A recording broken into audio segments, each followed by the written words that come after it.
So, what is currently happening with the fossil fuel industry? Some of you may remember that we talked about peak oil back in the 1980s and 90s. And what that basically meant is that at some point we would reach a maximum production and production would start to go down again. And it was estimated that the peak would occur somewhere around the year 2000. However, it didn't happen that way, unfortunately, in a way. Changes in technology have opened up a whole new area of exploration for oil and gas fields worldwide. Fracking, many of you are probably familiar with fracking, where you drill into the ground, and with the technology they have now, they can go down about 2 kilometers and then go horizontal another 2 kilometers or so. And what they do is go into then some of these shale fields, and they then put water and other chemicals in under high pressure into this well and actually fracture the rock that's down there so that the gas that's trapped in the shale or in the rock itself can be released. And in addition to just water, they also use sand, so the sand can keep those channels open so that the gas can then escape and come to the surface, or the oil can collect to a point and be pumped up to the surface. So that has actually resulted in a lot of natural gas becoming available. And that's one of the reasons why the price for heating your home has actually been quite low in the last number of years. Roughly 13,000 new wells are being opened up annually in the US alone. And that also has a lot of environmental impacts. So Pennsylvania, for example, has had a lot of fracking done in the country, or the state, I mean, and it has resulted in some pretty severe water quality issues. Deep water drilling is also something that is now being done. The best example of that is the BP oil spill that occurred in the Gulf of Mexico. This well was pretty deep, and they lost control of it. And then the oil, of course, spilled for months and released a lot of the crude oil into the Gulf. We're, of course, also extracting oil from the tar sands, technology developed by Canadians with the support of the Canadian government. And even the Arctic is now being considered for drilling. Trump has approved drilling in the Arctic. Whether or not the oil companies will go in there will depend on the kind of risk that they're willing to put up with because of the severe climate that you're dealing with there. And the result is that we have many, many new supplies of fossil fuel, and the way it stands now, we have more than sufficient for many years to come. Next. So if the current fossil fuel reserves that are known, if they're all opened up, we would have so much carbon dioxide going into the atmosphere that the problem of climate change would intensify an awful lot more. At the current rates of emission, the carbon dioxide levels will reach 500 parts per million by 2050, which isn't that far anymore. Many of us may not be around, but certainly our children and grandchildren are likely to be around that time. And to achieve the UN goal of 1.5 degree increase, we must keep most of these fossil fuels in the ground. And we must achieve at least a 50% reduction in carbon emissions over the next 10 years, 10, 11 years, which is a lot, considering that we haven't done very much yet. And that even that goal, as some of the climate scientists are saying, may be too high. We probably would be better off if we go 3/4, 75% reduction instead of just 50%. Next. The fossil fuels are not the only driver of climate change and environmental degradation. I think we have to consider the whole picture, not just climate change, but also environmental degradation and species extinction and so on, because the creation is all interrelated. And if one thing suffers, other things also suffer within the creation. And so, industrial agriculture, for example, has led to widespread deforestation, widespread use of chemicals to control weeds. A lot of water is being used in irrigation, and there are areas in the world where the irrigation water is running out. The chemical industry itself has released many different kinds of toxic, long-lasting chemicals that are having impacts on wildlife, humans, on again the whole creation. Consumerism itself is a real driver as well of fossil fuels, with all the stuff that we use and then all the waste that we have to dispose of again. Overfishing or over-resource use in general leads to many different issues. And so many regions in the world have actually become sacrificial zones. For example, the way coal is mined in the Appalachian Mountains, they actually remove the tops of the mountains to get at the coal seams. And where do they remove that stuff to? Into the valleys. Clogging up the streams, contaminating the streams that used to go through the valleys, and people that live there are then being affected by the impacts of that, let alone all the other creatures that used to live in those areas. The tar sands themselves, too, are an environmental disaster waiting to happen.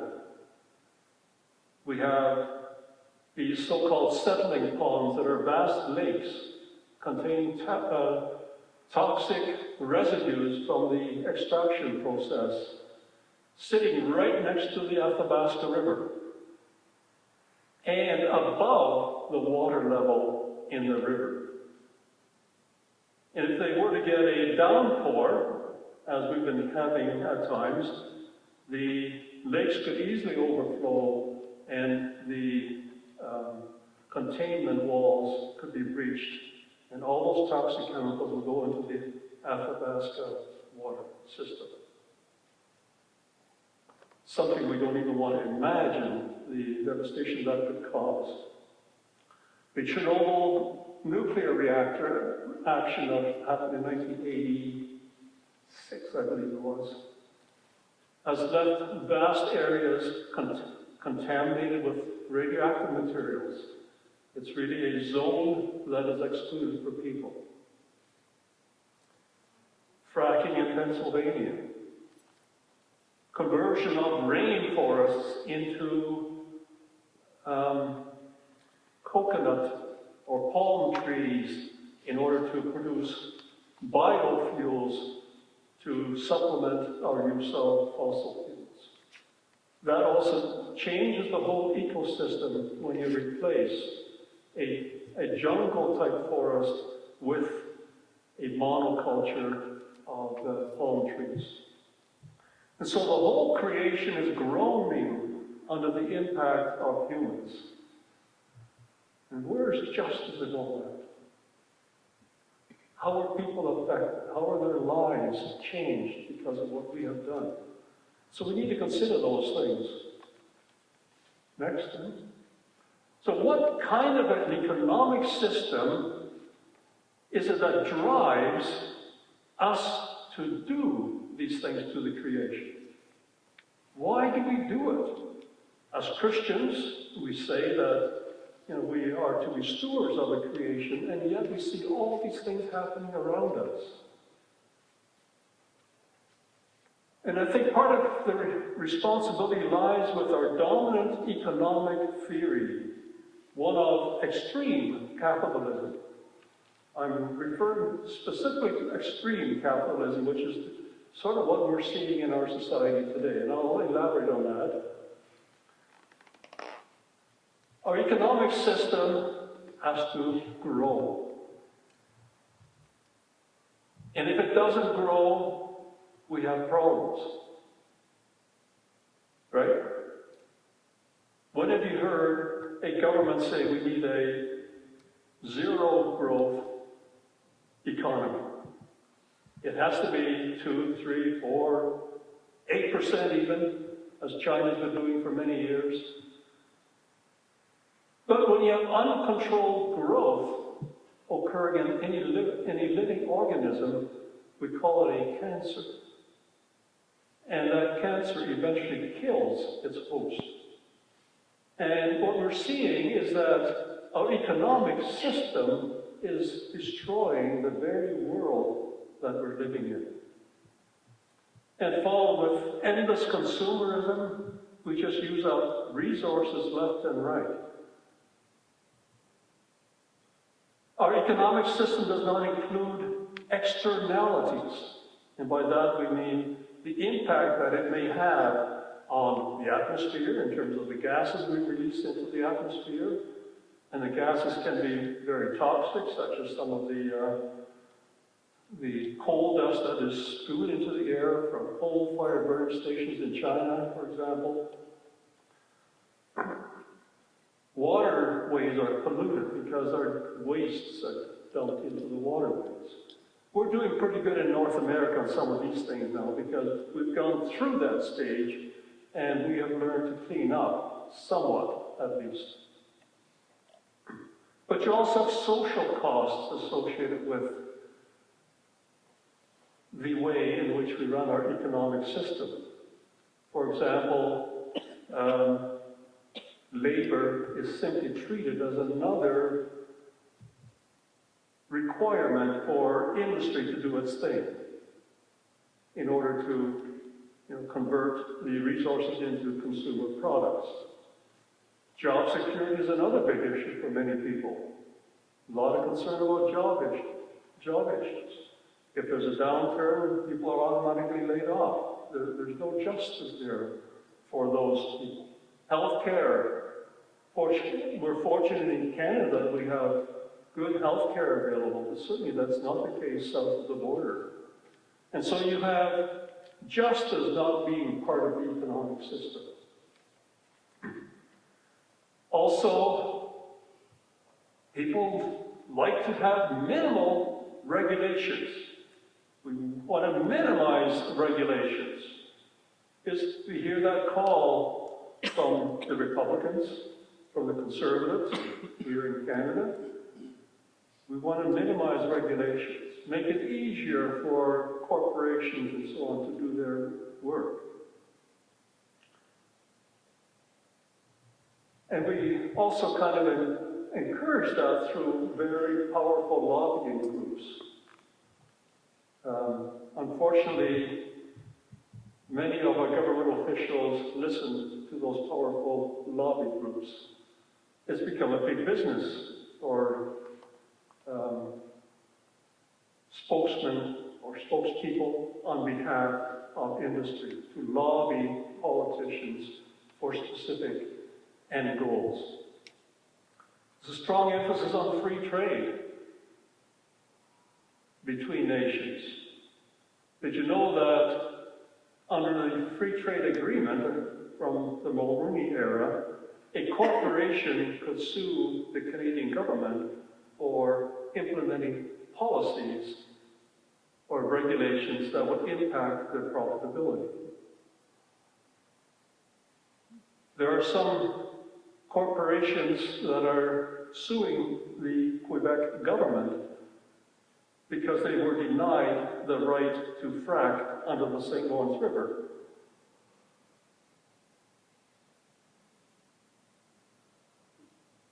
That's not the kind of influence a company should have. Minimal regulations for pollution. So the Safe Water Act, the Clean Air Act, those have been under pressure. The financial system, we saw what happened in the US in 2008 when the financial industry was given a free rein in terms of how it invested money and so on. And then all of a sudden we had a huge collapse. And some of these companies were so-called too big to fail. And so the government bails them out with billions of dollars. And of course, we also have resource depletion. When you want to get stuff to market as quickly as possible. The corporate responsibility to its shareholders is to maximize the return. That is the responsibility of a corporation to its shareholders. Nothing about justice, but it's about maximizing return for the shareholder. And I would dare say that our economic system is also driven by greed. Even when we had a financial meltdown in the US, some of the CEOs responsible for that gave themselves bonuses. I'm sure you all are aware of it. It's that kind of greed that leads to social instability. It leads to environmental injustice and destruction. It leads to international refugees that are fleeing the effects of climate change as well. So there are a lot of problems with our economic system. So next. Is there then a different way of dealing with this? Our current economic system and political system is failing many people, and in fact is bringing the whole creation to the brink of disaster. The reality is that politicians and powerful elite benefit from a business as usual approach and will not, of their own accord, stop their practice of what they are doing. When you don't have the regulations, by and large, some of these industries, and not all businesses are all under the same category, but certainly some of our major corporations have been lying, as we saw earlier, about the impacts of their use of fossil fuels and carbon emissions, and try to confuse the public and leaders about the science of climate change. So is there an alternative? One of the authors that I became familiar with as a result of, or through a cousin of my wife from Holland, who was actually a tax lawyer in Holland, international tax lawyer, he made me aware of Kate Raworth. And Kate Raworth has been articulating some of the problems with our economic system and proposing an alternative that she calls a donut economy. So we'll listen to her. This is part of a TED Talk that she gave, I think 2 years ago. And I think you'll get an idea in terms of what she means by the donut economy. It's a different way of looking at our economy. So, Dave? Have you ever watched a baby learning to walk? Because did any parent know?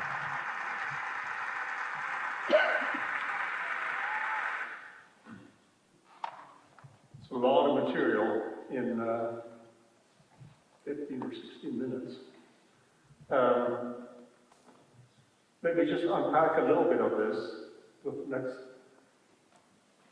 she talks about the way our economy is structured, and it's often referred to as a linear economy, where we have our resources, they're extracted, we use them, distribute them, consume them, and then dispose of them. And all along the way we have waste, and in the end, we simply dump them off. A linear economy takes and assumes that resources are infinite. And it assumes that the earth has a capacity to regenerate infinitely as well. And we know it doesn't work that way. And so we need a different way of looking at the economy, and that's often referred to as the circular economy, in which the resources are converted into products used, and then recycled and used again. It's referred to by some authors as natural capitalism. Everything within creation is reused. When leaves fall from the tree in the fall, there's nobody that cleans them up unless you live in an urban area. It's the natural decaying critters in the soil that actually break down, release the nutrients so that they can be used again next year for either the same plant or for new plants. Or the food that is released in the waste in the form of nuts and seeds is eaten by other creatures to have them thrive and flourish. And they in turn create waste which gets reused. There is no away in creation. And yet for us, we need to have a place where our stuff can go away. And with an infinite use of resources, you also need an infinite amount of space for the away. And that's what we have to get away from within our linear economy. So the process that is used by a corporation, whether it's a chemical industry or some kind of manufacturing industry, you have to use the available materials and generate products in such a way that there are natural processes whereby those products can be broken down again and reused within the creation. So there is no waste. The only waste that you would theoretically get is heat or energy. And that's to do with entropy, for those of you who understand that. But we have an infinite supply of energy coming every day to the earth in the form of sunlight. And so the creation is driven by the renewable energy that comes from the sun. And in a similar way, our economy also needs to be used in a with renewable energy sources and renewable products. As an example, we create a lot of plastics. But many plastics are not biodegradable because of the nature of the chemical bonds that make up the polymers. And so it accumulates. Eventually sunlight may break them down, but they never really go away. And they can last for thousands of years. We really need a process whereby those chemicals, those products that are produced, that we call the plastics, can be biodegraded. And maybe we have to use something different than the kinds of polymers that we're used to. And so we need creative engineers, we need creative people to come up with some alternatives. Next slide. Just thought I would talk a little bit about the donut because it went through pretty quickly. She talks about the outer rim being the ecological ceiling, or we could call it the ecological boundary, or the creational boundary. And she's identified a number like climate change, the ozone layer depletion, air pollution, biodiversity loss, land conversion, freshwater withdrawals, nitrogen and phosphorus loading, chemical pollution, ocean acidification. So she's identified a number. Some other authors will have 14 or 15 of these planetary boundaries. It depends on how broad you want to use them. But we have to recognize that there are boundaries for the creation. And if we exceed those boundaries, there will be probably some negative outcomes from that. Within the circle, the whole, you have the social structure, the social foundation. Things like water security, energy, networks, housing, gender equality, social equity, and you can name many others. Food security, housing, community. There again, in a healthy social structure or society, people's needs for all of those things will be met. And so the goal is to have people live within those two boundaries. If we exceed the boundaries, then that means that certain people are not sharing in the fruitfulness of creation. Or creation can suffer as a result of exceeding those boundaries. Next. And this is also a slide that she had, which shows how we have exceeded some of the boundaries at both ends. The ecological ones, climate change is of course a big one, but also biodiversity loss.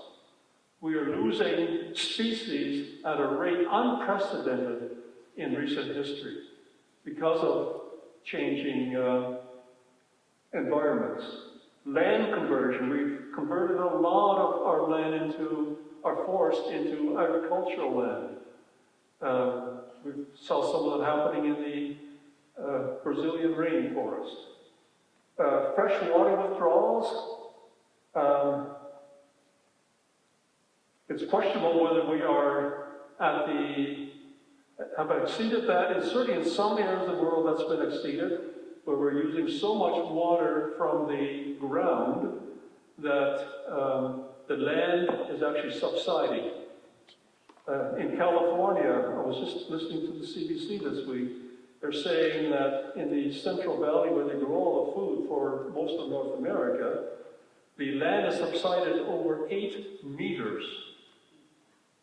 Over 8 meters. That means that the water table is being lowered, and as a result, the land itself goes down. Can you imagine the problems you get with structures when they're sitting on land that has been shifting downwards or slowly going down, especially if it's somewhat uneven? And so these are then the boundaries within which we need to operate our economic system for creation and for people to flourish. I like the term flourish. So how do we implement something like this? Well, that's where the Green New Deal comes in. Okay?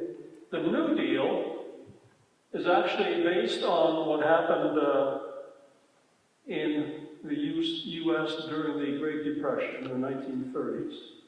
Following the collapse of the economy, of the stock market in 1929, the U.S. and most of the rest of the world as well went into quite a tailspin.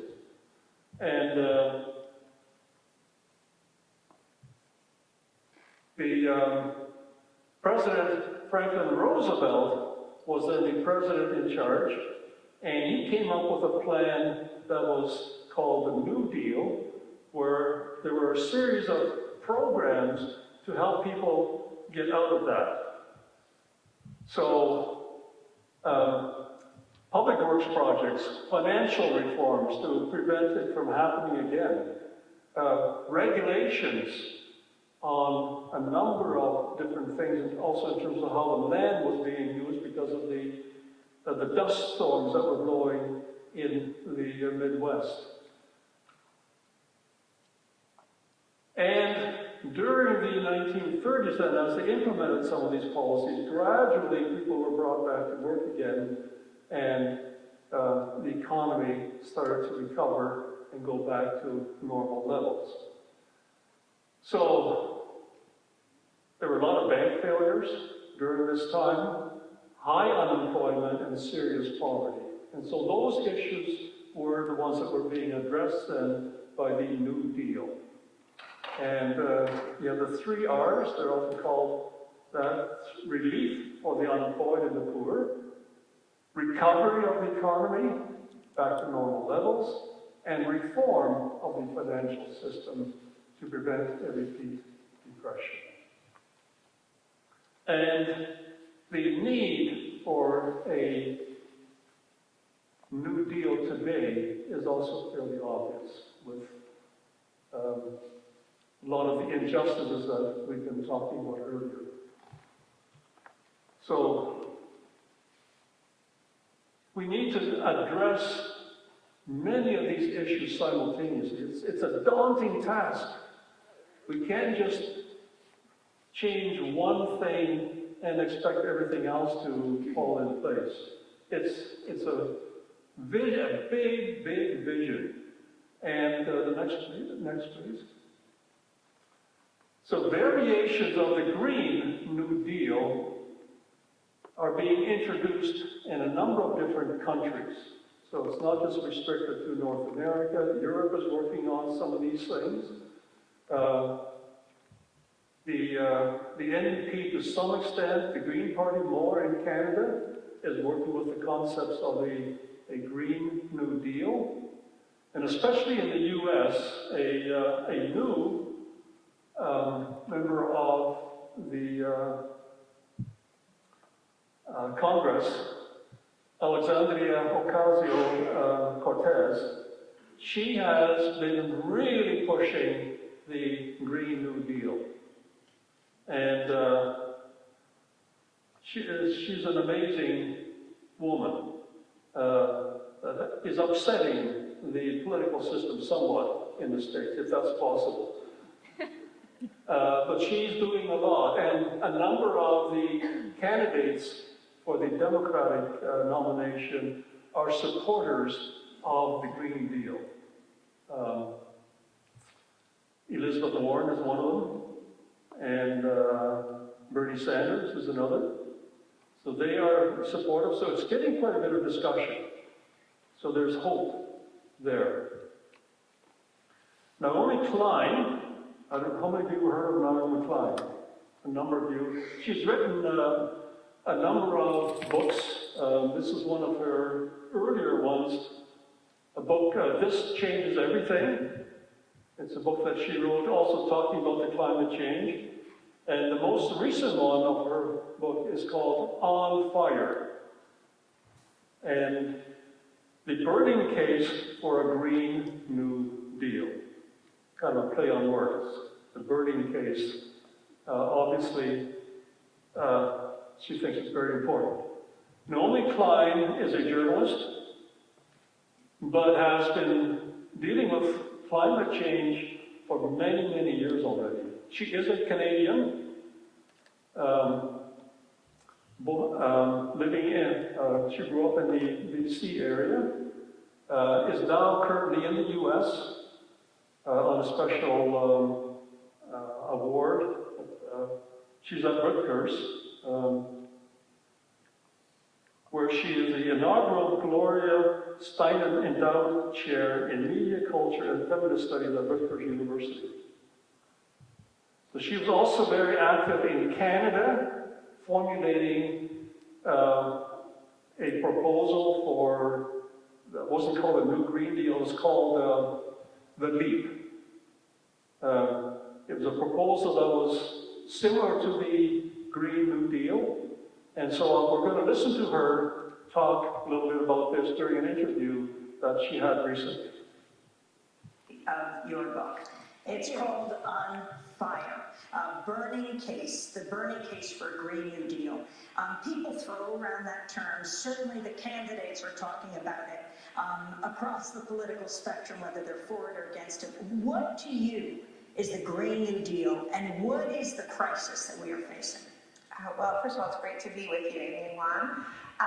It is true that the Green New Deal has become something of a bumper sticker slogan, and it's misrepresented on Fox more than it is accurately represented in the so-called liberal media. So there's a lot of confusion about what this means. But I think fundamentally, it is a transformational approach to the climate crisis that is on the scale of the crisis itself, that says that the actions we take have to be guided by science, and scientists are telling us that we need to cut emissions globally in half in a mere 11 years. But it isn't a single carbon-based policy like a tax or cap and trade. It's really about transforming the economy and making it fairer, right? So it's battling poverty, it's battling racism, it's battling all forms of inequality and exclusion at the same time as we radically lower our emissions. Because we do know that if we are going to lower our emissions in time, it is going to take transformations of how we live in cities, how we move ourselves around, how we grow our food, where we get our energy from. So essentially what the Green New Deal is saying, if we're going to do all that, why wouldn't we tackle all of these systemic, economic, and social crises at the same time? Because we live in a time of multiple overlapping crises. Well, one of the things you point out, Naomi, is first of all, the critics are calling the Green New Deal insanely ambitious and prohibitively expensive to the American economy and to other nations as well. But you point out that in the past, there have been instances when the United States government has marshaled enormous forces and money to deal with problems. You talk about the original New Deal under FDR, you talk about the Marshall Plan after World War II, both of which were attempts by, some would say, enlightened capitalists to deal with the fact that the countries, Europe after World War II and the US, were heading toward potential revolution, and that they had to respond to the popular movements by making radical investments and change. You can talk about that further. Well, absolutely. You know, I've been writing about the climate crisis for more than a decade and really trying to understand why it is that despite all of the scientific warnings, despite the fact that sure, it's expensive to deal with a crisis, but we know how not just expensive, but just the devastating human costs inaction carry. And why have we talked, our governments have, why have they been talking for more than 30 years about lowering emissions while global emissions have gone up by 40%? And one of the reasons is that this crisis landed on our laps as a species at the worst possible moment in human evolution that collective crisis of this nature could have landed on our laps, which is the late 1980s, the high point of the sort of free market zealotry, right when the Berlin Wall is collapsing, right when history is being declared over, right, when Margaret Thatcher is saying there is no alternative, there is no such thing as society. This was a huge problem because here we're being told that really we can't do anything collectively. We have to scale back our collective action. We have to cut existing government programs. We have to privatize everything. When here we're facing a crisis that requires unprecedented collective action, unprecedented collective investment, and yet we're handing the tools over to private for-profit companies, whether it's water, whether it's electricity, whether it's transportation. So I think the real value of really calling it a Green New Deal and harkening back to an earlier age, which reminds us, actually, it is possible to deal with collective crises. There's so much fatalism and doomsaying right now that is really making these appeals to human nature. Of course, Jonathan Franzen is the highest profile, most recent example, but we hear this argument all the time. Humans can't do something on this scale. Humans are incapable of, doing anything but just sort of satisfying our basest, most immediate interests. And so people hear this, they hear that this is all we are. And so they feel hopeless, right? And so I think what is important about reminding ourselves, okay, well, in the face of the Great Depression, in the face of the deepest economic crisis this country has ever faced, there was a huge collective action. And whether it was the Civilian Conservation Corps, planting 2.3 billion trees, setting up hundreds of camps across the country, tackling soil erosion, 800 new state parks, whether it's hundreds of thousands of new works of art during the original New Deal, or as you said, Juan, the Marshall Plan, which reminds us of another time of collective action. As you said, it wasn't just governments handing down these programs from on high out of the goodness of their hearts. It was the push and pull of social strikes, militant action, rising socialism, and this came to be seen as a compromise. We need to remember this history because it reminds us that this thing called human nature that gets evoked, telling us that we are doomed, is not fixed. Humans are many things, and we have been different in the past, and we can be different again. Naomi Klein, you use the term climate barbarism. Explain. Well, I use that term to describe the fact that we often talk about governments like. There's obviously a lot more to be said about it, but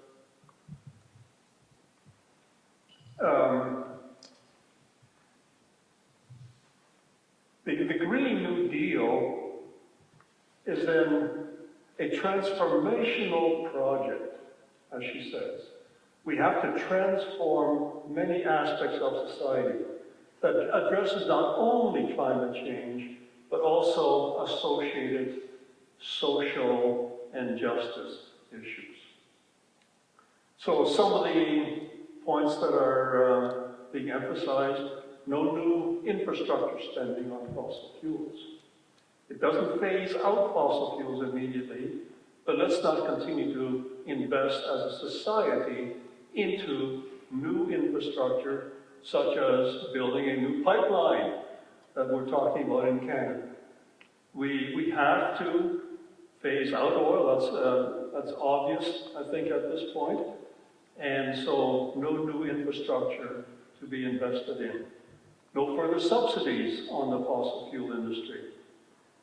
Cut greenhouse gases at least by half in the next 11 years. Provide investments and funding to help communities affected by climate change, not only within our country itself, but also around the world. There are many communities around the world that are suffering worse than we are suffering from the effects of climate change. We need to invest heavily in renewable power sources, but not necessarily through corporate ownership, but through ownership by communities. And that's one of the things that Naomi Klein also stresses, the need for communities to be engaged, to decentralize many of the things that we have centralized, such as having solar panels on your homes and solar water heaters, because those can all be used by you and I as we build our homes and renovate. Invest in the type of manufacturing and industry to spur growth in the use of clean energy. So phase out some of the dirty industries and move towards the type of natural capitalism we talked about earlier. You need to ensure that there's training for those people that are being laid off because of loss of jobs in the fossil fuel industry. But those people already have the skills for welding, so whether you're welding a pipeline or welding a tower for a windmill, it really requires in some ways the same skills. And so many of these fossil fuel workers already have the necessary skills for being part of a transformational society. It's important to respect the rights of Indigenous people. they are often neglected in the economic decisions that are made. And it's very important that they be heard as well, because they have a much different worldview than we have. And we can learn a lot from them about the sacredness of the land or the creation. We need to help cities mitigate the effects of climate change by improving infrastructure. Instead of having vast areas of paved parking, maybe we need to look at that and say, how can we best absorb the storm water that flows off these parking lots so that it doesn't overwhelm our sewage system or stormwater management system. We need to have all new construction be net zero carbon in terms of energy use. And next week we'll have Graham Cubitt here to talk about the work that he's doing with Indwell in terms of using a lot less energy for the apartments that are being built for Indwell. So he'll share some of his insights with us. We need to support sustainable farming and probably reduce our dependency on industrial farming. We need to invest in public transportation systems. More highways isn't going to solve our traffic congestion. And so we need to look at better ways of moving people, better design of our urban areas, such as having bike infrastructure. And maybe we need a high-speed train between Windsor and Quebec City, for example. We can put people to work, repairing the infrastructure that has been damaged, the ecosystems that have been damaged because of our actions. There's a lot of cleanup that needs to be done from orphaned oil wells. And it's important to also share information between different communities, because it's working together that is going to help us get through this difficult transition. So the goal is really to involve communities in developing their own solutions. Not a top-down approach where the government says this is what you have to do, but we need a government that sets policies within which we can rebuild our infrastructure that will be in a more sustainable way. And I think with this in mind and knowing how corporations have influenced government in the past, we have to ensure that our governments are not lobbied by corporate interest only. And we need to ensure that there are rules and laws in place to prevent that from happening. So how are we going to pay for all that? Well,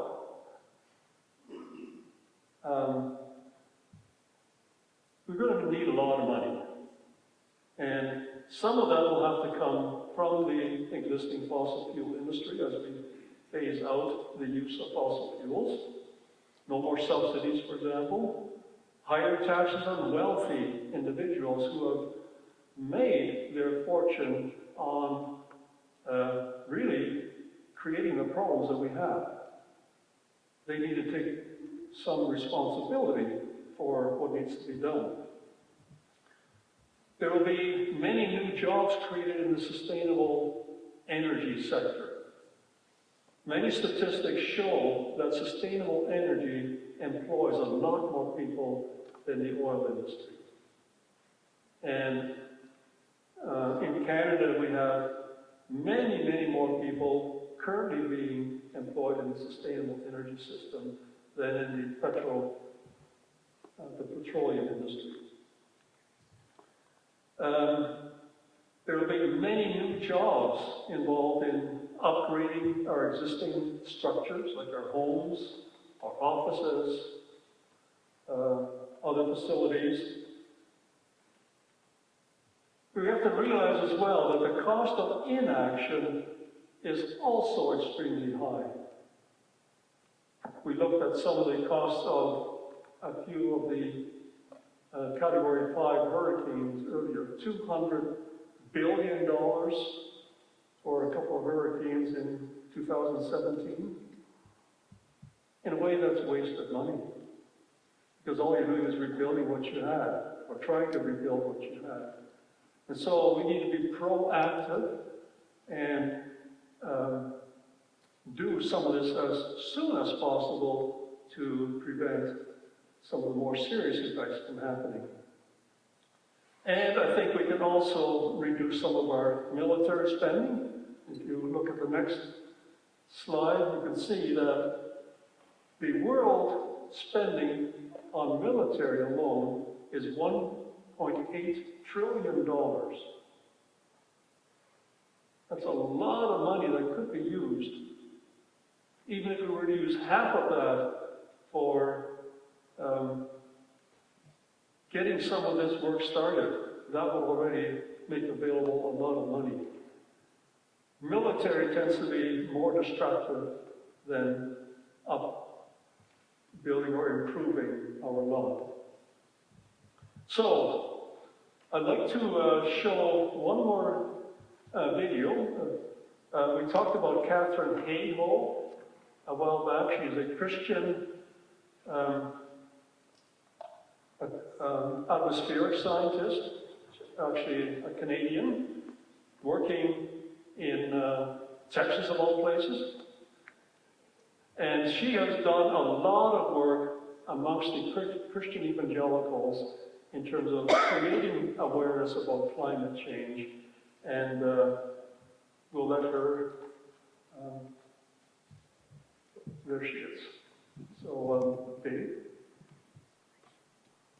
We're going to start partway in, hopefully. Okay.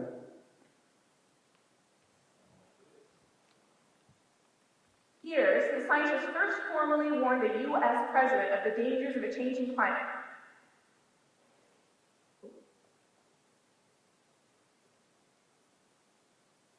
Coal and gas and oil. It's been 50 causes them to dig in deeper and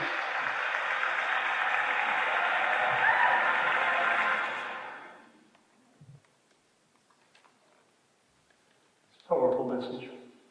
She has a lot of good videos. Just look up her name on the web and you'll be able to get them. And I'll send out some links this week with my mailing as well.